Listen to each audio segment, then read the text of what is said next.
Sure is beautiful out here on this Brazos River. Great climate, good land.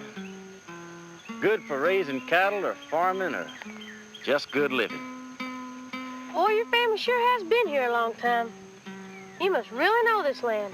You bet. And I spent a lot of time on this river. You can't even see a road. Looks almost as if man had never even been here. Yeah, that's one thing I like about it best. Sometimes when I come out here, I just imagine what it must have been like before the first settlers came. Is this where you found the arrowhead? Yeah, we dug it out of the riverbank just a while back. Were there many Indians in this part? Quite a few.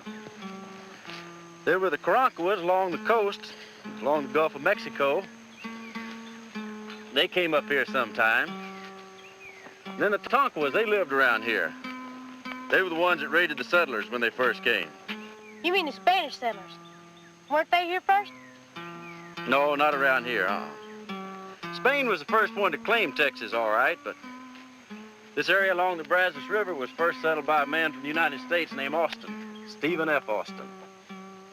See that spot over by those trees there? Yeah. That's where the Anglos were given permission to settle in Texas when they first came over 150 years ago. It looks the same today as it did back then.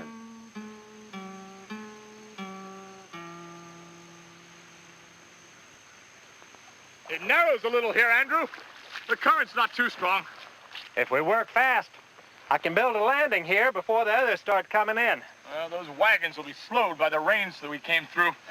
We can start cutting timber tomorrow. You've got a cousin coming in on the Lively, don't you? Yes. He and his family sailed from New Orleans. They should be landing at the Colorado maybe next week. I know Mr. Austin wants to be down there to meet him when they land. I hear there's a wagon train full of families coming in from Missouri. I hear there's even settlers coming all the way from Georgia. Even Pennsylvania. Oh, so much land. And look at the color. So rich.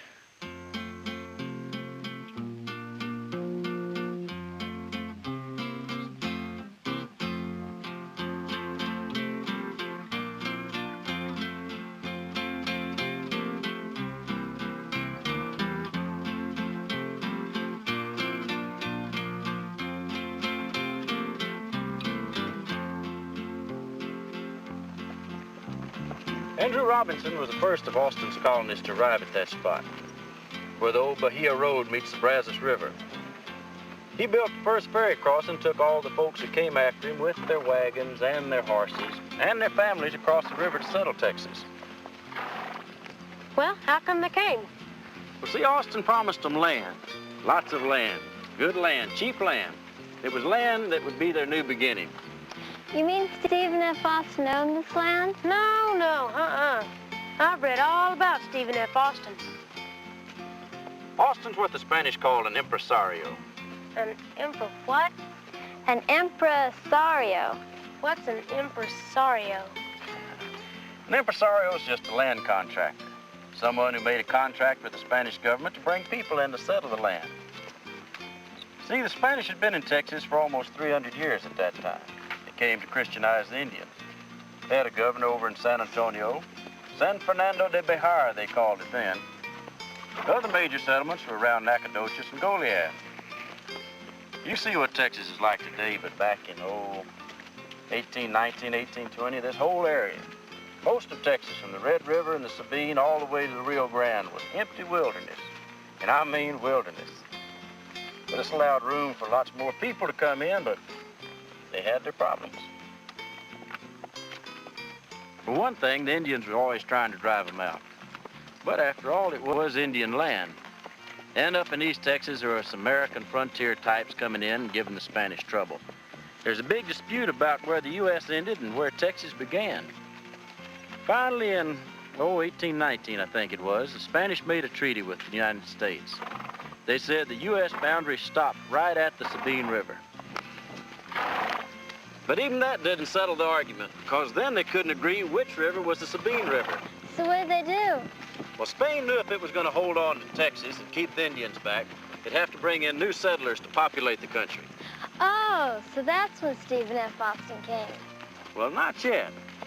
You see, at first, Spain wanted to bring in its own people, but she didn't have much luck getting them to colonize Texas. And she didn't want the American fortune hunters. How did it begin then? Who started it?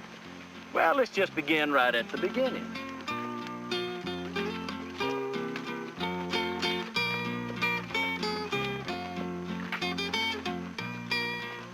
It began with a Connecticut Yankee, actually, named Moses Austin. He was a man who went west seeking his fortune.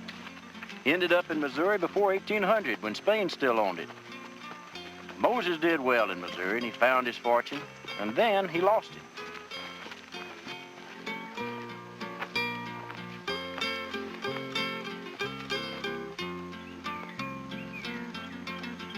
So, in 1819, they had a Great Depression in the United States.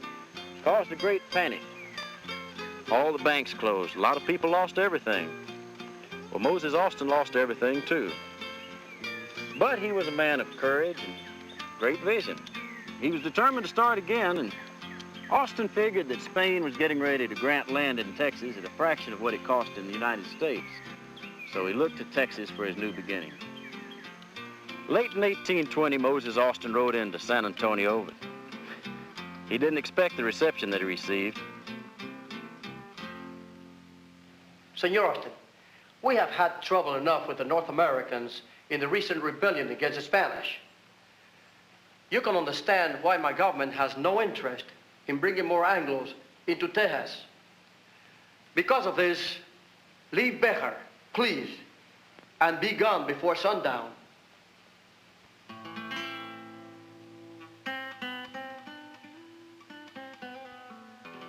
That's when accident took a hand in Texas history. Moses Austin walked out of the governor's palace, tired, discouraged, sick, really. He met an old friend, the Baron de Bastrop. The Baron knew the governor well, and he spoke his language, and the governor trusted him. So he agreed to go to the governor on Austin's behalf.